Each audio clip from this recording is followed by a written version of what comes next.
Apa kabarnya hari ini? Luar biasa ya. Pertama-tama saya mengucapkan selamat ulang tahun. Ya, tidak mudah loh 22 tahun saudara ya. Terima kasih buat Pak Lukas dan Ibu, seluruh jemaat yang mempercayakan pelayanan ini kepada saya juga. Terima kasih buat Pak Petra, Bu Karla ya, dan semua yang sudah berdoa ya sehingga semua hari ini ada. Saudara, kita percaya bahwa ya 22 tahun bukanlah hal yang mudah, banyak tantangan yang sudah dihadapi. Hari ini ya kita juga tahu Pak Lukas sedang menyampaikan sebuah ya kerinduan Tuhan buat jemaat, yaitu dengan doa dan puasa. Nah, hari ini saya kemarin waktu Pak Lukas sampaikan kita ada di persekutuan kecil tentang Esther. Tuhan berbicara saudara lewat kitab Esther ini, coba kita buka bersama. Ya, banyak sekali hal yang Tuhan mau bukakan bagi setiap kita, dan kemenangan, pemulihan, bahkan pembalikan keadaan itu akan terjadi bagi orang-orang yang selalu percaya dan berharap kepada Tuhan. Saudara, kita tahu bersama ya dari kisah Esther, kalau saya bertanya apa yang saudara tahu tentang Esther? Apa yang saudara tahu kalau sebut Esther? Puasa 3 hari 3 malam. Ya, puasa itu enak atau tidak? Ya, katanya enggak, ya tidak ya. Ya enak enggak puasa, jujur enggak? Yang enggak puasa itu enak makan. Puasa itu enggak enak, tetapi mendatangkan kuasa dan kemuliaan Tuhan atas hidup kita. Saudara, kisah Esther itu dimulai dari yang setelah saya membaca kemarin tuh Tuhan berbicara banyak ketika Pak Lukas sampaikan, kita ada di persekutuan kecil. Ya, tentang Esther itu ternyata yang kita hanya tahu dia itu berpuasa 3 hari karena bangsanya mau dibunuh. Setelah saya pelajari, saya mendapat banyak hal saudara. Siapa Esther? Esther itu adalah ya, dan Mordekai, dia adalah pengasuhnya Esther. Mereka itu orang dari suku Benyamin yang dibuang dalam pembuangan di Babel. Ketika di Babel mereka dibuang, ya namanya orang hidup di pembuangan itu tidak enak saudara. Itu bukan negerinya, ya. Itu bukan tanah airnya. Terpaksa harus hidup di pembuangan. Ya, mengalami kesulitan, ya.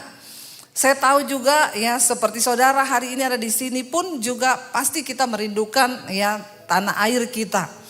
Tidak enak, tetapi ya kalau kita ada di sini itu berarti kan Tuhan yang menentukan saudara ada di sini, ya. Semua harus kita syukuri dan kita percaya Tuhan turut bekerja mendatangkan kebaikan di hidup kita. Amin. Dimanapun kita berada saudara. Lalu ketika satu saat saudara, Ratu Wasti, yaitu ratu dari Raja Ahasiweros, itu dihukum mati karena dia dipanggil raja dan dia tidak menghadap. Akhirnya Ahasiweros marah sehingga dia menghukum mati ratu istrinya sendiri. Setelah itu raja ini muram ya, karena dia ingat-ingat istrinya sekarang gak ada lagi ratu yang dicintai. Lalu anak buah raja itu berikhtiar memiliki sebuah keinginan untuk gimana kalau kita carikan raja istri yang baru supaya dia tidak merenung terus. Ya, memang bapak-bapak itu kalau kehilangan istri merenung ya bapak-bapak. Bapak-bapak kehilangan istri sedih enggak? Sedih apa senang bapak-bapak? Ini kayaknya mukanya beda ya. Ngomong sedihnya itu ya, haleluya ya. Saya percaya sedih lah ya bapak-bapak. Ya, memang beda laki-laki sama perempuan itu, makanya banyak ya, lebih banyak janda daripada duda. Ketawanya kok sumringah ya. Kenapa saudara? Karena wanita itu tahan, gak menikah lagi dia tahan. Ya, tapi laki-laki suruh gak menikah. Ya, ada teman saya suaminya meninggal. Tiba-tiba dia menikah. Menikah suaminya jelek banget yang baru ini. Saya bilang sama suami saya, astaga, kok dia menikah suaminya jelek begitu ya. Kalau saya sih pilih gak menikah ya. Saya ketemu dia, saya tanya, Bu, maaf aja ya Bu, maaf loh ya Bu, maaf loh ya. Ya kita sudah cukup kenal dekat, maaf ya Bu. Aduh Bu, ya kenapa kamu nikah lagi cari suami model begitu? Dia bilang gini, soalnya suamiku berpesan, sebelum dia meninggal, dia berpesan, sini kamu, nanti kamu harus nikah lagi. Tapi cari yang jelek, hitam. Jangan kamu menikah dengan pria yang ganteng. Cari yang paling jelek. Tolong bapak-bapak kalau mau meninggal, tidak usah meninggalkan wasiat yang membuat istrimu menderita ya. Saya bilang, oh itu penyebabnya Bu. Iya, waktu saya menjanda yang datang tuh banyak Bu yang ganteng-ganteng. Tapi pesan almarhum suami saya, cari yang paling jelek. Astagfirullah, subhanallah ya. Saya bilang kalau saya sih Bu pilih enggak menikah. Enggak boleh, suamiku bilang harus menikah supaya enggak diganggu.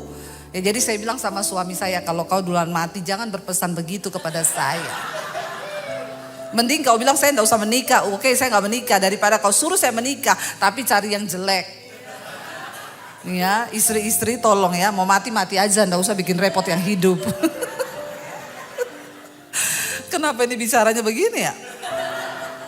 Lalu saudara, karena raja ini murung terus, akhirnya mereka berpikir carilah calon istri yang menarik di hati raja. Dikumpulin semua wanita cantik yang ada di negeri itu. Nah Esther itu termasuk wanita yang elok parasnya, cantik banget. Lalu ketika Esther terpilih untuk masuk di dalam ya pemilihan yang akan menjadi ratu, Mordekai bilang begini, ndak usah kamu ngomong identitasmu. Jangan ngomong kamu orang Yahudi.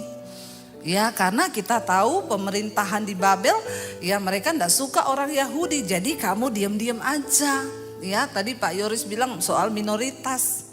Kalau Tuhan beserta ndak ada yang mustahil, amin. Lalu saudara akhirnya dimasukkannya lah Esther terpilih. Ternyata dia cantik dan raja berkenan memilih Esther menjadi ratu. Artinya apa saudara? Walaupun kita minoritas, orang biasa, dari orang miskin, Esther itu sudah sebatang kara, dia anak yatim piatu, orang tuanya sudah meninggal. Tidak peduli latar belakang kita seperti apa, kalau Tuhan mau memilih engkau, dimanapun engkau berada, Tuhan sanggup mengangkat hidup kita. Katakan amin ya. Pak Lukas datang ke sini ya membuka gereja ini tidak mudah. Saya mendengarkan bagaimana kesaksian beliau, tidak gampang saudara. Tapi kalau hari ini Pak Lukas ada dan kita melihat gereja seperti ini, itu berarti karena perkenanan Tuhan. Lalu ceritanya ketika Esther sudah menjadi ratu, tidak seenak-enaknya. Menjadi ratu pun pada zaman itu harus tunggu dipanggil sama raja. Ya, menghadap baru kalau raja berkenan bisa. Ceritanya ada seorang yang bernama Haman, orang ini sombong. Orang sombong dikasih jabatan sama raja, dinaikin jabatannya pada waktu itu karena dia pintar cari muka. Tidak usah cari-cari muka sama manusia karena kita sudah punya muka, amin. Apalagi bermuka dua, hello. Ya, enggak usah, hidup itu apa adanya saja, biar ketika Tuhan berkenan, maka Tuhan yang mengangkat, amin. Kita sibuk cari muka percuma saudara, nanti juga ya jatuhnya bakal lebih gila. Kita belajar dari Haman hari ini. Saudara, Haman ini gila hormat, ya, gila jabatan, dia cari muka terus sama raja dan berhasil.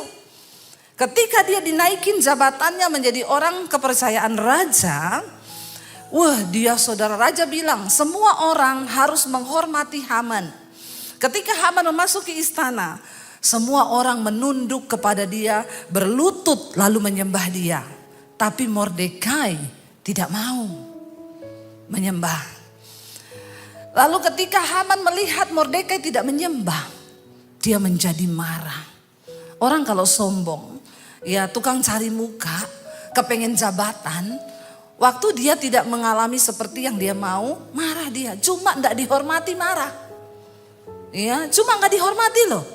Semua menunduk, Mordekai enggak menunduk, dia marah saudara. Ya, ini persoalan diri manusia memang. Ya, makanya kita ini harus berdoa supaya Tuhan membentuk karakter kita. Ya, ketika kita ini kenapa perceraian terjadi dalam rumah tangga? Karena saya percaya saudara, segala sesuatu terjadi perpecahan karena sesuatu terjadi di luar kemauan kita. Istri itu maunya begini. Ya suami, kalau aku pulang kamu tuh begini sama saya tuh harus begini. Suami juga ngomong, ya kamu itu harus begini. Semua egonya kita yang dituntut, pengen di ngertiin, pengen diginiin. Capek nggak saudara? Ya capek. Makanya saya dulu pernah konseling ada ibu-ibu, Bu Debi. Saya mau cerai sama suami saya. Kenapa? Dia lebih cinta sama anjingnya daripada sama saya. Itu dogi Bu, disayang tiap hari. Dia tiap pulang kantor Bu, nggak masuk rumah, belok dulu ke kandang dogi. Lama setengah jam. Saya tunggu dia masuk rumah, nggak masuk-masuk Bu. Dia bercanda sama dogi. Maaf ya Bu Debi, sampai saya terpikir loh, saya mau racun itu doginya. Gara-gara tidak dapat perhatian. Saya bilang gini, Bu, saya pikir dulu Bu, begini Bu. Kalau ibu racun doginya, ibu berdosa. Karena saya juga ini pencinta dogi Bu. Jadi begini ibu, lebih baik ibu harus belajar dari dogi. Ya benar toh. Kenapa suamimu pulang langsung belok ke kandang dogi? Padahal ada istri menunggu dalam rumah. Ibu perhatikan Bu, saya ini juga punya dogi Bu. Saya baru mobil saya bunyi di depan, itu dogi sudah lihat di horden jendela, sudah lompat-lompat saudara. Ya, saya masuk, wih dia peluk, dia naik ke pangkuan saya. Coba ibu lakukan seperti itu.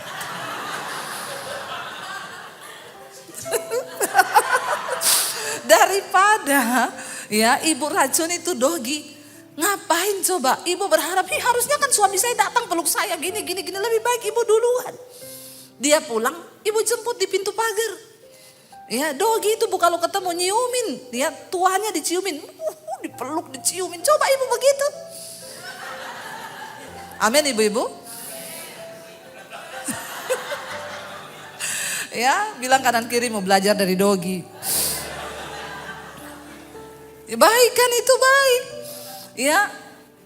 Lalu ya saya sih enggak tahu ya bagaimana kelanjutannya sih setelah itu ya. Apakah doginya yang mati atau dia yang belajar? Tidak ada kabar lagi sih saudara. Ya. Saudara, ini tadi kenapa jadi dogi? Oh iya, jadi begini. Ketika ekspektasi yang kita mau itu tidak terjadi. Haman, dia pengen disembah. Persoalannya cuma Mordekai tidak nunduk dan menghormati dia loh. Cuma itu persoalannya. Karena harga diri, merasa tidak dihormati, persoalan itu cuma itu. Ketika dia lihat Haman tidak menghormati dia bilang gini, Mordekai tidak menghormati dia, Haman bilang begini, itu siapa ya Mordekai, orang Yahudi. Terlalu kecil bagiku hanya untuk membunuh, menggantung dia di tiang gantungan. Bahkan sebangsanya yang masih tersisa di kerajaan ini akan aku musnahkan. Gila gak saudara? Sakit jiwa toh? Sakit jiwa cuma karena Mordekai tidak nunduk dan menghormati. Dia bunuh, dia pengen bunuh seluruh orang Yahudi. Dan karena dia itu pintar cari muka sama raja, dia menghadap sama Raja Ahasiweros. Raja, di negerimu ini ada satu bangsa. Mereka itu gak tahu asal usulnya dari mana. Tapi mereka itu gak tunduk loh sama aturanmu. Kasih aku kuasa Raja. Untuk aku melakukan sesuatu kepada mereka. Karena mereka tidak hormat sama kau. Saat itu juga Raja Ahasiweros mencopot cincin peraknya. Cincin pada zaman itu tanda materai. Orang membawa cincin raja, apapun yang dia lakukan, berarti itu seizin raja. Terserah kata raja, ini cincinnya materai. Apapun yang kau mau lakukan kepada bangsa itu, lakukan. Aku menyetujui. Lalu berarti seluruh bangsa Yahudi yang masih tersisa di sana harus mati. Ketika Mordekai mendengar akan hal itu, dia pakai baju kabung, semua orang Yahudi pakai baju kabung. Waktu Haman menulis undang-undang itu, bersiaplah. Orang-orang Yahudi akan dipancung mati dan harta bendanya akan diambil menjadi milik negara. Saudara bisa bayangkan, kalau hal itu mungkin terjadi kepada kita. Saya suka membayangkan cerita di Alkitab itu ketika terjadi dalam hidup kita. Tiba-tiba keluar sebuah makluman atau hukum bahwa kita semua akan dibantai dan dibunuh. Bagaimana perasaan kita saudara? Ketakutan, stres, ya depresi pasti. Ini masalah nyawa. Lalu Mordekai menulis surat buat Esther, sampaikan pesan. Katakan kepada Esther, ya, jangan berpikir karena kau ada di istana raja, maka engkau akan luput. Coba kita buka dulu saudara, nanti saudara pikir saya cuma cerita-cerita toh nggak ada ayatnya ya. Harus dibaca nih biar tahu saudara ya. Mari kita lihat dulu Esther pasal 3 ayat yang ke-5 sampai ayat yang ke-6. Esther 3 ayat 5 sampai 6. Di sana dikatakan begini saudara, Esther 3 ayat 5 sampai 6. Ketika Haman melihat bahwa Mordekai tidak berlutut dan sujud kepadanya, maka apa? Sangat panaslah hati Haman, tetapi ia menganggap dirinya terlalu hina untuk membunuh hanya Mordekai saja.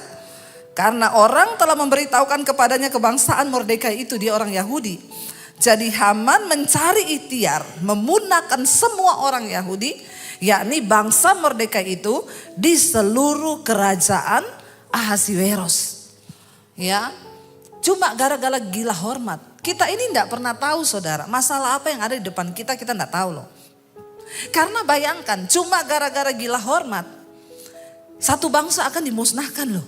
Ini kan masalah yang serius. Hanya karena dari seorang pribadi yang kebetulan punya kedudukan dan dekat dengan raja.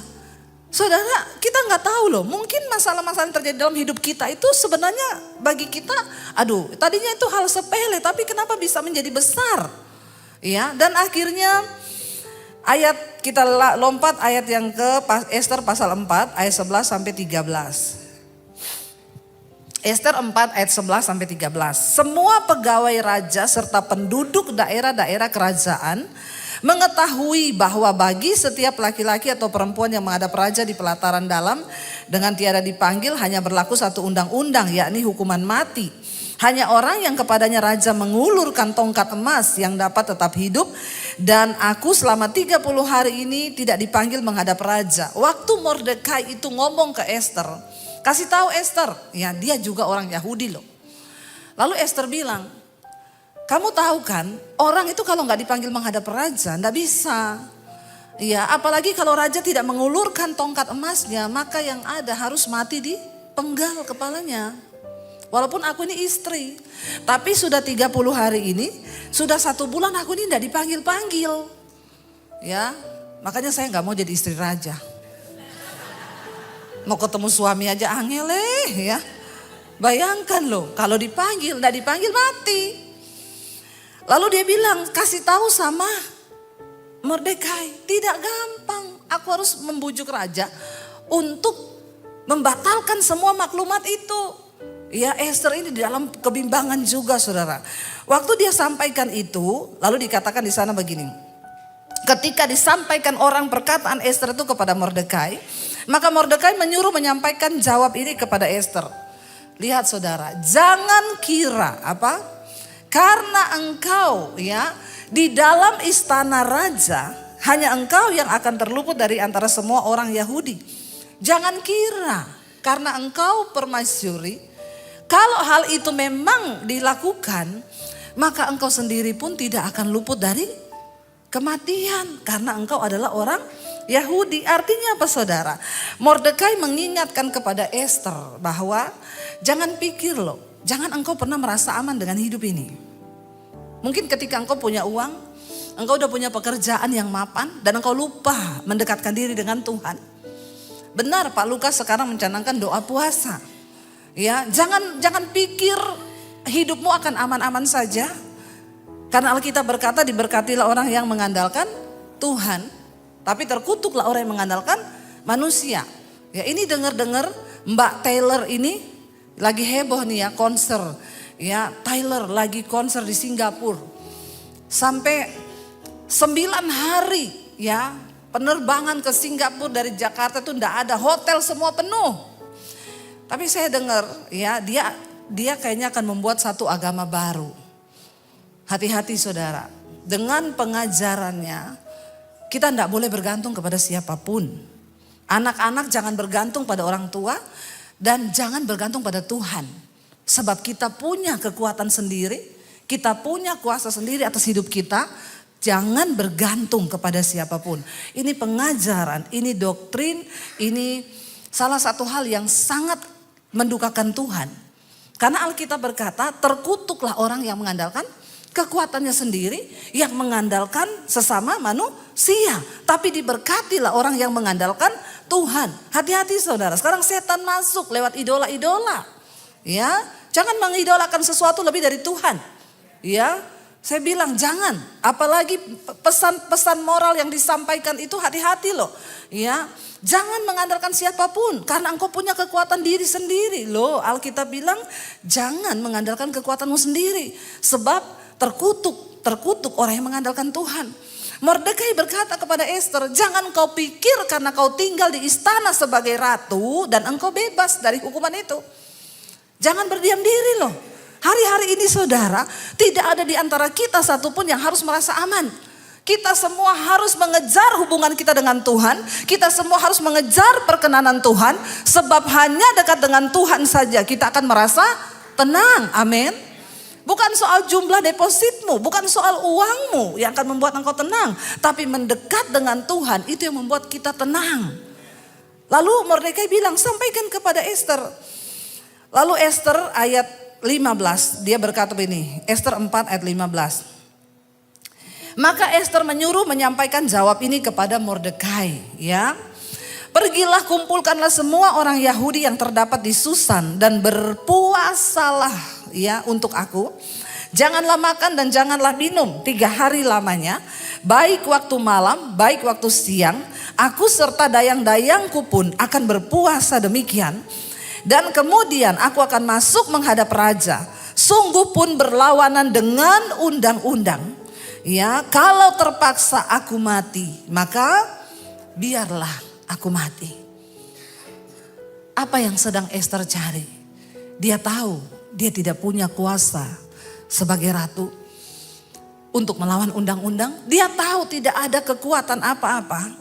Yang dia butuhkan hanyalah perkenanan Tuhan. Dari kitab Ester kita bisa belajar untuk mendapatkan perkenanan, pembalikan keadaan dalam hidup kita. Kita cuma butuh satu hal, yaitu perkenanan Tuhan. Yang Ester gumuli hanya apa? Raja ini mengulurkan tongkat. Ini bicara perkenanan saudara. Kalau hati raja berkenan, maka apapun yang dia minta pasti akan diberikan. Ya, lalu dia berkata, sampaikan dan umumkan bahwa kita semua harus berpuasa 3 hari 3 malam. Saudara yang belum pernah silakan coba. Saya pernah melakukan puasa 3 hari 3 malam. Waktu itu ada satu orang itu datang kepada saya, ibu-ibu, dia bilang gini, Bu, waktu itu saya belum Bu ya, dia panggil Debbie, iya kenapa? Suamiku mau santet kau. Kenapa? Ya dia tersinggung, dia gak suka sama kamu. Dan memang suami saya itu dia bilang, itu di kamarnya itu ada paku-paku, gambar orang bentuk kepala. Ya, lalu dia nyalain lilin, kalau dia mau santet orang, dia tinggal tusuk pakai jarum di mata, di mana. Itu terjadi. Saya waktu mendengar hal itu saya ya takut saudara. Dibilang mau disantet itu takut juga ya. Tapi saya berdoa, ketika saya berdoa, Roh Kudus menggerakkan saya doa puasa 3 hari 3 malam.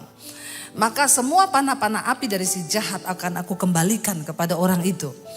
Saya bilang Tuhan gak usah dikembalikan Tuhan, tapi ampuni aja, proteksi saya. Lalu saya puasa 3 hari 3 malam. Ya, hari yang kedua itu agak berat saudara. Dan memang 3 hari 3 malam itu keluar bintik-bintik merah seluruh badan ini saudara ya. Ternyata itu racun, bagus saudara ya. Saya puasa ya, hari yang ketiga, hari kedua saya puasa, saya dengar dia kerasukan. Hari yang kedua saya puasa, dia kerasukan. Hari yang ketiga saya puasa, dia panggil saya saudara, sebelum saya buka puasa orang itu panggil saya. Dia bilang begini sama saya akui loh kamu, saya akui imanmu. Kenapa Pak? Saya coba kamu dengan ilmu saya, gak bisa masuk. Malah ilmu itu berbalik menyerang saya. Dan akhirnya dia minta saya doain. Waktu saya berdoa buat dia hari itu, dia kerasukan saudara. Ya lalu kita berdoa, kita lepaskan dia. Dari situ saya melihat memang benar. Kuasa doa puasa itu dahsyat dan luar biasa. Amin saudara. Ya, Esther tahu akan hal itu. Yang dia butuhkan adalah perkenanan Tuhan. Karena hanya Tuhan yang bisa menjamah hati raja. Apapun persoalan yang kau hadapi hari ini saudara. Hanya Tuhan yang sanggup memberikan jalan keluar dan melepaskan kita. Enggak ada satu manusia pun. Hanya Tuhan yang sanggup. Akhirnya saudara, Esther berpuasa.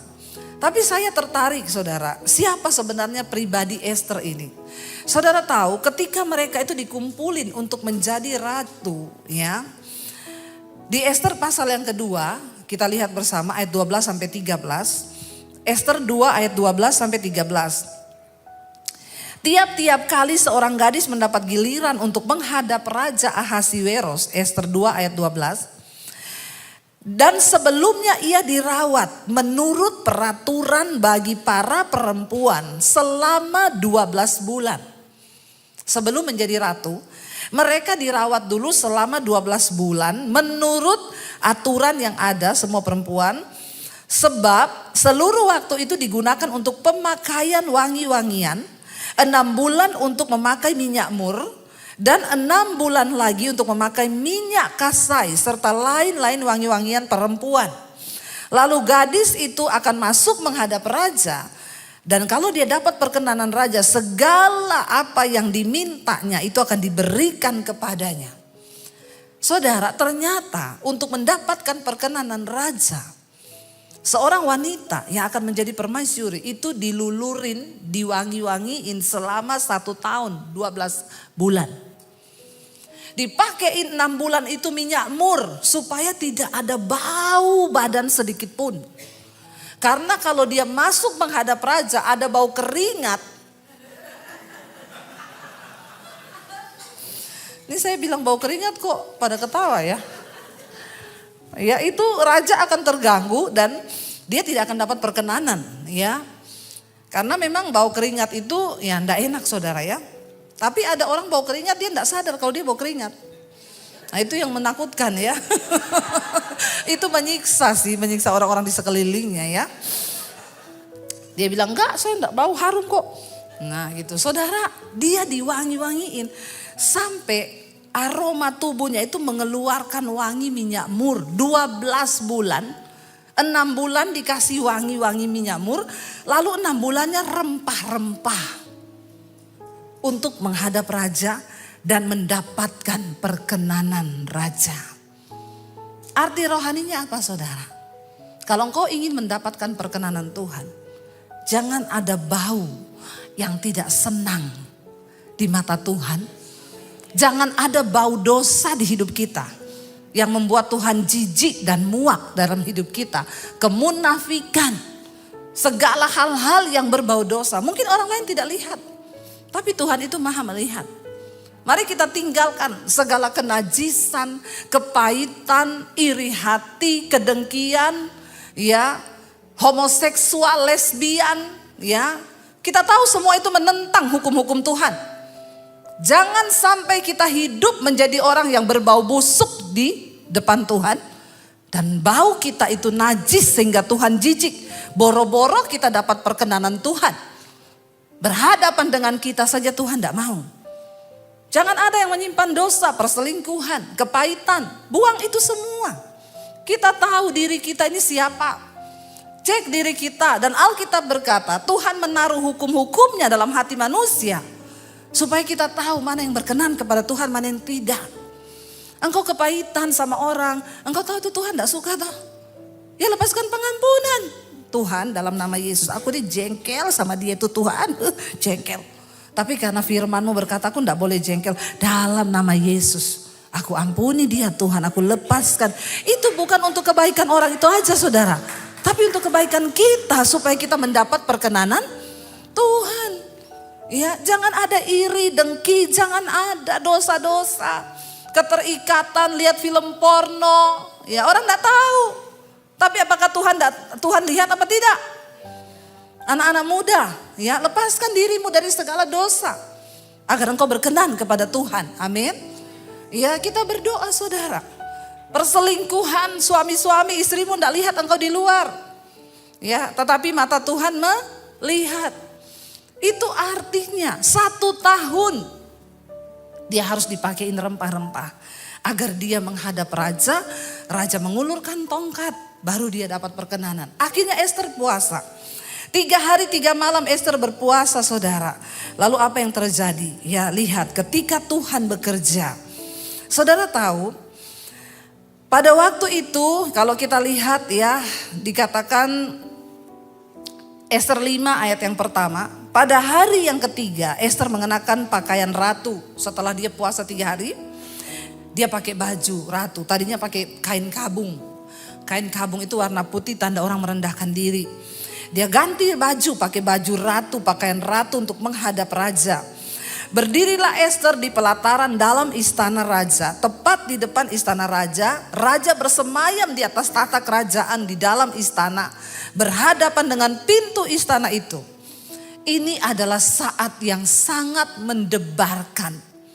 Apakah Ester memperoleh perkenanan raja atau sebaliknya dia dihukum mati karena sudah melanggar undang-undang untuk menghadap tanpa dipanggil.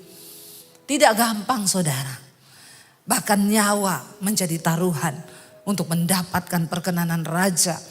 2 saja, kalau engkau memilih perkenanan Tuhan, engkau hidup dan mengalami kemuliaan.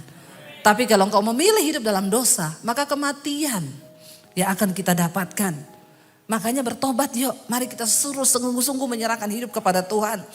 Ketika Ester berdiri, dikatakan ketika raja melihat Ester, sang ratu, berdiri di pelataran, berkenanlah raja kepadanya, sehingga raja mengulurkan tongkat emas yang di tangannya ke arah Ester. Lalu mendekatlah Ester dan menyentuh ujung tongkat itu. Tanya raja kepadanya, apa maksudmu hai Ratu Ester? Dan apa keinginanmu? Sampai setengah kerajaan sekalipun akan kuberikan. Kalau raja sudah mengulurkan tongkat, apapun yang diminta harus dikasih, saudara. Dia bilang setengah kerajaan pun akan aku berikan. Jawab Ester, jikalau baik pada pemandangan raja, datanglah kiranya dengan Haman pada hari ini ke perjamuan yang akan aku adakan ya bagi raja. Maka titah raja, hari ini cepat suruh Haman panggil. Kita akan makan di perjamuan yang Ester akan berikan. Ester bikin perjamuan. Singkat cerita, saudara. Lagi minum anggur dan makan, raja tanya kepada Ester, apa yang engkau mau? Kasih tahu apa yang engkau mau, maka aku akan menuruti. Ester nggak terburu-buru. Dia bilang, kalau memang raja mau ya mendengarkan permohonan hamba ini, maka biarlah hamba mendapatkan kasih di mata raja. Besok datang lagi ke perjamuan yang akan aku adakan. Raja dan Haman harus datang ke perjamuan itu. Belum langsung dia minta, saudara. 2 kali dia suruh raja datang. Raja bilang, oke, baik, besok aku akan datang. Lihat Tuhan bekerja. Ketika raja pulang, kita lihat Ester pasal 6 ayat yang pertama. Ester pasal 6 ayat yang pertama. Tuhan bekerja. Pada malam itu juga raja tidak dapat tidur. Maka bertitahlah baginda untuk membawa kitab pencatatan sejarah. Lalu dibacakan di hadapan raja. Dan di situ didapati suatu catatan tentang Mordekai yang pernah memberitahukan bahwa Bigtan dan Teres, 2 orang sida-sida raja yang termasuk golongan penjaga pintu, berikhtiar untuk membunuh Raja Ahasiweros. Ketika Tuhan bekerja, hal-hal yang tidak masuk akal terjadi. Malam itu raja tidak bisa tidur. Tiba-tiba gelisah. Siapa yang bekerja, saudara? Tuhan. Karena raja nggak bisa tidur, gelisah, raja iseng. Dia panggil ajudannya, sini. Kamu ambil itu catatan sejarah istana ya. Tolong baca-bacain dong buat aku. Ini sejarah yang sudah terlupa loh. Lalu dibacalah. Pada satu saat ada 2 orang penjaga pintu yang berikhtiar membunuh raja. Kejadian itu terjadi pada tanggal sekian-sekian. Tetapi seorang yang bernama Mordekai menyelamatkan raja dari maksud pembunuhan itu. Cara Tuhan itu kita gak pernah bisa pikir, saudara, amin. Ini kisah yang sudah lama dan tidak pernah diingat.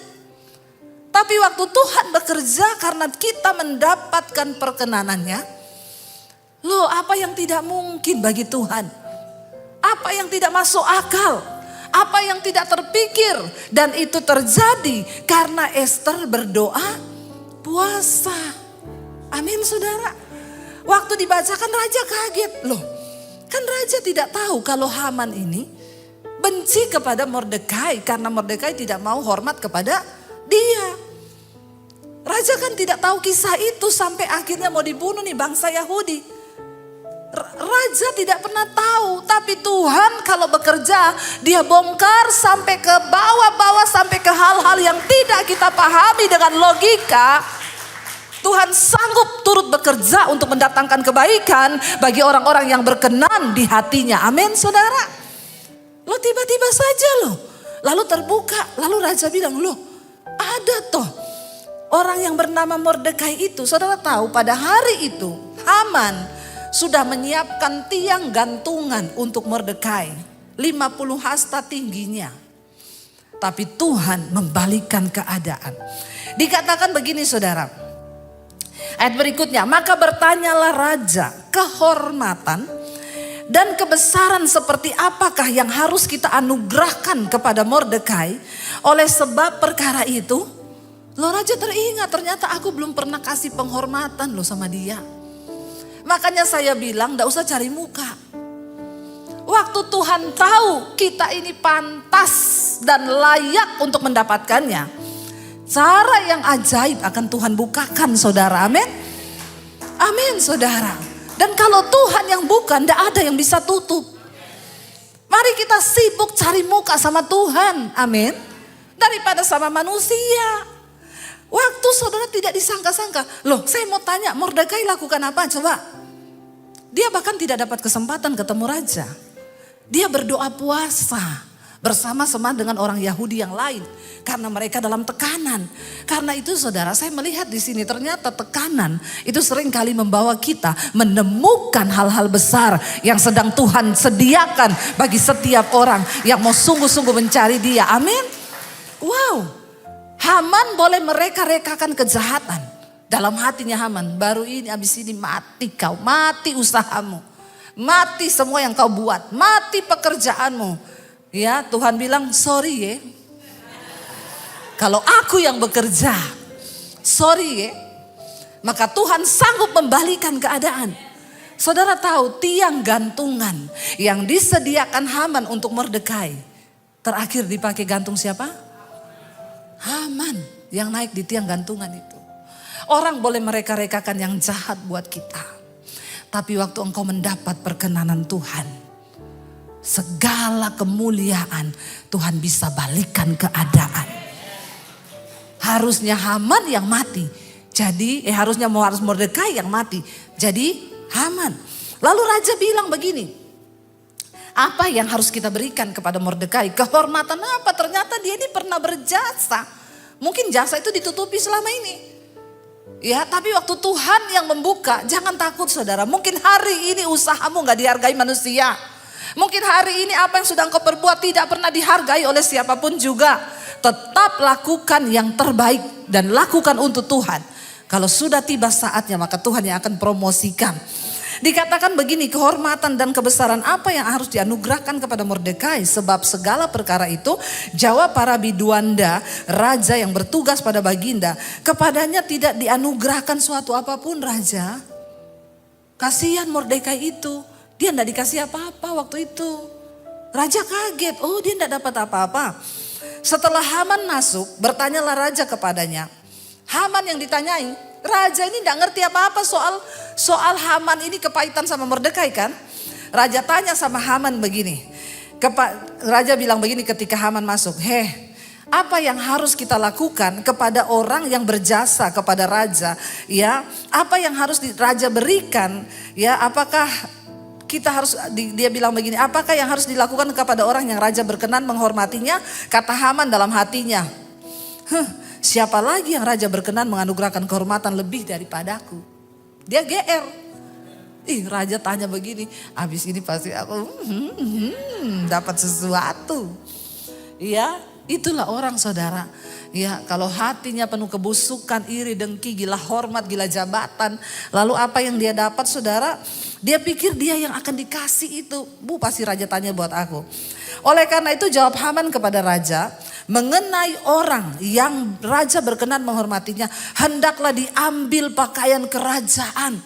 Yang biasa dipakai oleh raja sendiri. Kurang ajar enggak? Dia itu mau menyamakan diri. Dia pikir buat dia toh. Dan lagi kuda yang biasa dikendarai oleh raja sendiri.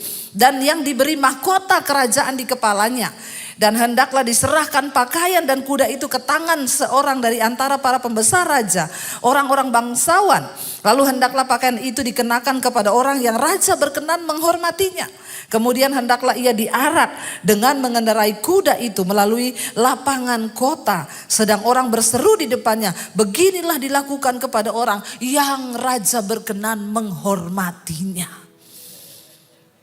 Ternyata semua yang dia sebutkan itu untuk Mordekai. Dia sudah menyebutkan yang terbaik karena dia pikir itu untuk, kasihan deh lu. Jangan GR, Tuhan tahu siapa milik kepunyaannya.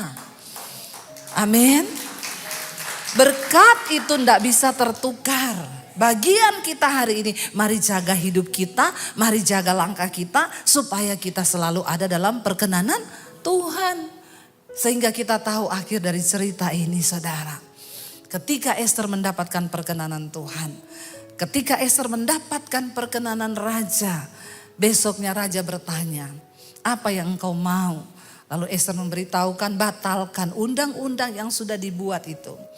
Lalu akhir dari cerita kisah ini, Haman mati dibunuh di tiang gantungan yang didirikannya bagi Mordekai. Mordekai diangkat menggantikan posisinya Haman. Ester pun mendapatkan kelegaan. Tuhan sanggup membalikan keadaan. Ketika kita mendapatkan perkenanannya saudara, BMC Philadelphia. Saya mendengar banyak kisah yang diceritakan oleh Pak Lukas. Dulu orang menghina, apa bisa, apa mampu. Tapi ketika kita mendapatkan perkenanan Tuhan, 22 tahun terlewati. Apa yang tidak mungkin bagi manusia itu mungkin bagi Tuhan.